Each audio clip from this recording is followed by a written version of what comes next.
Everyone, welcome to commerce tutorial. मैं हूं आपकी अपनी होस्ट ज्योति। आज हम कंटिन्यू करने जा रहे हैं 10th की इकोनॉमिक्स का चैप्टर मनी एंड क्रेडिट और हमारा फर्स्ट टॉपिक है difference between credit in formal and informal sector. इनके बारे में हमने देख लिया था। फॉर्मल सेक्टर कौन से होते हैं जिसमें हमारे क्या आते हैं, एक तो बैंक, एक हमारे क्या आते हैं कोऑपरेटिव सोसाइटीज। और इनफॉर्मल सेक्टर में मोस्ट प्रोबेबली जो रूरल एरिया में लिया जाता है क्रेडिट, वो कहाँ से लिया जाता है, हमारा इनफॉर्मल सेक्टर से लिया जाता है। और इनमें हमारे पास मेन क्या आ जाते हैं, एक तो हमारे मनी लेंडर प्लस हमने क्या देखा था लैंड ओनर। तो आज का हमारा फर्स्ट टॉपिक है difference between credit formal and informal sector. अगर हम दोनों सेक्टर में से तो क्रेडिट लेते हैं तो हमारे उसमें क्या डिफरेंस है। सबसे पहले क्या है हमारे सुपरविजन। जो फॉर्मल सेक्टर में जो बैंक्स हमें क्रेडिट देते हैं उनके ऊपर जो सुपरविजन करता है वो हमारा कौन सा है, RBI, that is reserve bank of India. जितने भी rules and regulation norms reserve bank of India बनाता है वो सारे बैंक्स को क्या करना पड़ते हैं, फॉलो करना पड़ता है। और बैंक क्या होता है, वो क्या होता है, बैंक में आरबीआई के अकॉर्डिंग बैंक को कुछ अमाउंट अपने पास डिपॉजिट की रख के बाकी की अमाउंट वो किस पे देता है, लोन पे देता है। प्लस इसमें क्या होता है, आरबीआई का जो मेन यहाँ पे एक और प्रॉफिट, लेकिन हमारे इनफॉर्मल सेक्टर में किसी की भी सुपरविजन नहीं होती। मनी लेंडर और मनी ट्रेडर जितना भी अपनी मर्जी से वो लोन प्रोवाइड कर सकते हैं, जितनी अमाउंट में देना चाहिए लोगों को चाहिए उतना दे सकते हैं। लेकिन वो जो इसमें रेट ऑफ इंटरेस्ट चार्ज करते हैं वो क्या होता है, बहुत ज्यादा हाई होता है। प्रॉफिट, आरबीआई का जो मेन मोटिव है वो प्रॉफिट अर्न करना नहीं होता, वो क्या होता है, इकोनॉमी में क्या मेंटेन करना, स्टेबिलिटी मेंटेन करना, प्लस ये देखना कि लोगों का वेलफेयर साथ में हो रहा है कि नहीं। स्पेशल प्रोविजन दी जाती है रूरल एरिया में और हमारे पुअर लोगों को दी जाती है। लेकिन जो हमारे इनफॉर्मल सेक्टर है उनका मेन मोटिव क्या होता है, प्रॉफिट अर्न करना। यही मेन रीजन है कि इनफॉर्मल सेक्टर लोगों से हायर रेट ऑफ क्या चार्ज करते हैं, इंटरेस्ट चार्ज करते हैं। नेक्स्ट आता है रिपोर्ट। हर एक बैंक को, जितने भी बैंक को हर साल हर मंथ आरबीआई को एक रिपोर्ट क्या करनी पड़ती है, सबमिट करनी पड़ती है, जिसमें क्या बताया जाता है उन्होंने कितने लोगों को लोन दिया, कितना उनके पास डिपॉजिट आया, कितना उसने कैश आरबीआई के पास रखा है और कितना उसने इंटरेस्ट चार्ज किया है, ताकि बैंक ये देख सके कि वो बीच में कुछ प्रॉपर वे से फंक्शन कर रहे हैं कि नहीं, लोगों के साथ कुछ एक्सप्लॉयटेशन तो नहीं हो रही। लेकिन इस केस में ऐसी कोई भी फैसिलिटी नहीं होती। कोई ये मनी लेंडर ट्रेडर्स वगैरह कोई भी लोन की अमाउंट कुछ भी रिकॉर्ड नहीं रखते। वो कई बार तो क्या होता है बीच में कपला वगैरह भी करते हैं, जैसे मतलब मिसमैचिंग कर देते हैं, लोन नहीं दिया होता उसको ज्यादा अमाउंट में शो कर देते हैं।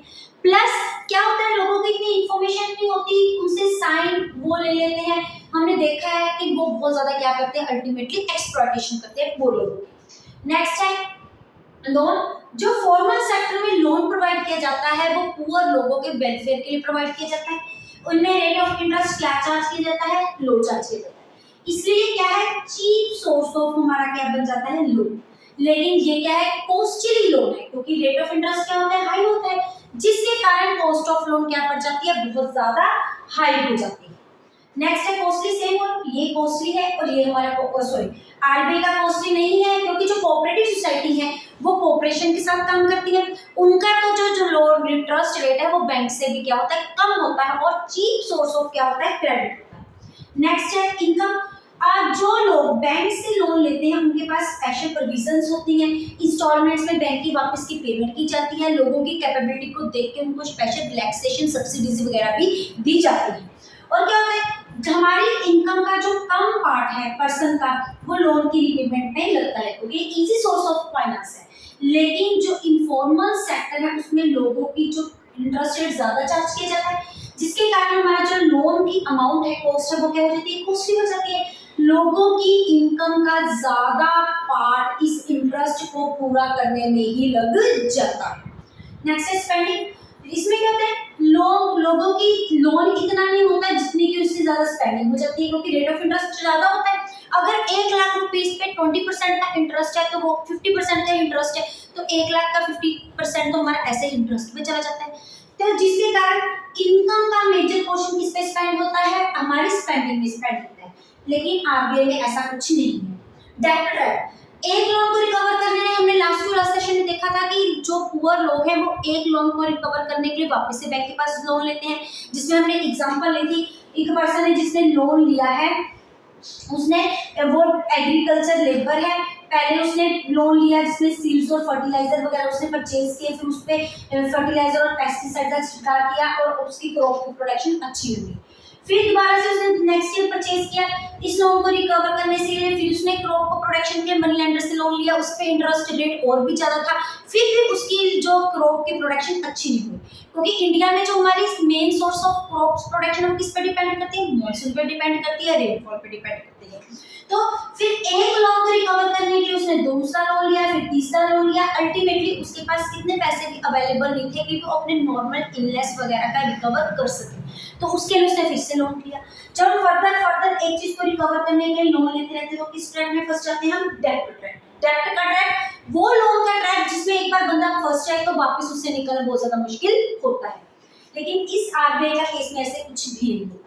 तो ऊपर के कंपैरिजन से हम क्या कंक्लूड करते हैं कि जो हमारा फॉर्मल सेक्टर है वो बहुत ज्यादा क्या है, सिक्योर सेक्टर है फॉर द रूरल और अर्बन एरिया के लिए। तो गवर्नमेंट को ये चाहिए कि लोगों को ज्यादा से ज्यादा इंकरेज किया जाए रूरल एरिया को अर्बन एरिया के लिए, इस पर्पज के लिए ताकि अगर उन्होंने रूरल एरिया से उन्होंने लोन लेना है तो किस सोर्स से फाइनेंस से ले, फॉर्मल एरिया से लिए, और इनफॉर्मल सेक्टर को क्या किया जाए, डिक्रीज किया जाए, क्योंकि अब भी लोग ज्यादा किस पे डिपेंड करते हैं, इनफॉर्मल सेक्टर। सेकंड हमारा आज का टॉपिक है why people in rural area prefer the informal sector. जो लोग हैं वो आज भी, अभी हमने यहाँ पे देखा है कि ज्यादा लोग इस पे डिपेंड करते हैं, इनफॉर्मल सेक्टर पे डिपेंड करते हैं। तो क्यों डिपेंड करते हैं, उनके क्या रीजन है? सबसे पहले क्या है कि अभी तक जो हमारे बैंक्स हैं वो रूरल एरिया में ओपन नहीं हुए, कई तो रूरल एरिया ऐसे हैं जहाँ पे बैंक्स की फैसिलिटीज नहीं है, तो लोगों को फोर्सफुली किनके पास जाना पड़ता है, पुअर लोगों को, छोटे छोटे मनी लैंडर और लैंड ओनर्स के पास, और जो कि उनकी बहुत ज्यादा एक्सप्लॉयटेशन करती है। दूसरे पास बैंक से लोन लेने के लिए बहुत ज्यादा क्या होती है, डॉक्यूमेंटेशन की रिक्वायरमेंट होती है, कि हमने पहले सेशन में देखा था। एक तो क्या होता है इंटरेस्ट रेट, दूसरी डॉक्यूमेंटेशन रिक्वायरमेंट, थर्ड क्या हमारा था कोलैटरल सिक्योरिटी। तो वो डॉक्यूमेंटेशन की रिक्वायरमेंट्स वो पहले से पुअर है, एजुकेटेड नहीं है, प्रॉपर नॉलेज नहीं है, जिसके कारण वो डॉक्यूमेंट को प्रॉपरली फिलअप नहीं कर सकते। थर्ड रीजन क्या है, कोलैटरल सिक्योरिटी, उनके पास इतनी बड़ी बड़ी सिक्योरिटी नहीं होती जिनके रिगार्डिंग वो लोन को कॉल कर सके। बैंक में लोन लेने के लिए उनको क्या करना पड़ता है, कोई ना कोई सिक्योरिटी डिपॉजिट करवानी पड़ती है, उनके पास कोई डिपॉजिट करवाने के लिए सिक्योरिटी नहीं। यही रीजन है कि जो रूरल एरिया के लोग हैं वो ज्यादा किस सेक्टर पे डिपेंड करते हैं, हमारे इनफॉर्मल सेक्टर पे डिपेंड करते हैं क्रेडिट लेने। नेक्स्ट हमारा एक छोटा सा टॉपिक है सेल्फ हेल्प ग्रुप, जिसको SHG के साथ भी डिनोट किया जाता है। ये सेल्फ हेल्प ग्रुप होता क्या है, ये मेन किनके लिए है, वुमेन के लिए स्टार्ट किया गया है। ये इसमें क्या है, जो वुमेन्स है वो एक ग्रुप में अपने आप सेल्फ रिलायंट बनने के लिए, उनको सेल्फ एम्प्लॉयमेंट बनाने के लिए, उनकी इम्पावरमेंट को, वुमेन इम्पावरमेंट को इंक्रीज करने के लिए एक गवर्नमेंट ने स्कीम चलाई है सेल्फ हेल्प ग्रुप, जिसमें क्या होती है, वुमेन अपने छोटी छोटी जो सेविंग्स हैं उनको क्या करती हैं, एक मोबिलाइज करती है। मोबिलाइज करने का मतलब उनको इंकरेज करती है, उनको एक जगह पे क्या करती है, गैदर करती है। जिनकी सेविंग की जितनी भी कैपेबिलिटी होती है, इसमें क्या होती है 25 से पर मंथ 100 तक हम क्या कर सकते हैं, सेव कर सकते हैं। जिस पर्सन की जितनी वाइबल कैपेबिलिटी है देने की, वो उतनी अमाउंट में क्या करता है, सेव करता है। उसके बाद जो सेल्फ हेल्प ग्रुप से जो अमाउंट क्रिएट की जाती है उनके रिगार्डिंग क्या दिया जाता है, लोन दिया जाता है, किन पर्पस के लिए, ताकि वुमेन को क्या करवाया जा सके, सेल्फ एम्प्लॉयमेंट की जा सके, या फिर और शॉर्ट टर्म के लिए, शॉर्ट पर्पस के लिए, जिसमें सीड परचेज करना, फर्टिलाइजर परचेज करना, और ट्रैक्टर परचेज करना, इरिगेशन फैसिलिटीज परचेज करना, सारा कुछ क्या होता है, शामिल होता है। और इसमें हम क्या होता है, मॉर्गेज जो गिरवी रखते हैं हम किसी घर को, उसको भी क्या किया जाता है, छुड़वाने के लिए लोन प्रोवाइड किया जाता है। लेकिन इसमें एक प्लस पॉइंट है, इसमें एक प्लस पॉइंट तो क्या है, इनका जो इंटरेस्ट रेट वो क्या होता है, बहुत ज्यादा कम होता है, even as comparative to cooperative society as well as the bank. Second, उनको लोन लेने के लिए कोई भी कोलैटरल सिक्योरिटी की फुलफिलमेंट ऑब्लिगेशन पे करने की जरूरत नहीं है, वो ऐसे ही लोन क्या कर सकते हैं, ले सकते हैं। इवन अगर सेल्फ हेल्प ग्रुप किसी एरिया में 2 या 3 साल के से ज्यादा के लिए वो प्रॉपर वे से ऑपरेट कर रहा है, अपनी प्रॉपरली सेविंग मोबिलाइज कर रहा है, प्रॉपर के गवर्नमेंट के रूल्स एंड रेगुलेशंस फॉलो कर रहा है, इसमें जो रिस्ट्रिक्शंस होती है, रिलैक्सेशन बहुत ज्यादा दी जाती है गवर्नमेंट की तरफ से, तो वो क्या करते हैं, बैंक से भी लॉन्ग टर्म लोन लेने के लिए क्या होते हैं, अवेलेबल होते हैं, उनके पास ये फैसिलिटीज होती है without the submitting of collector security. इसमें क्या होता है, बस they will pool your savings, तो धीरे धीरे वो अमाउंट करके बढ़ती रहती है।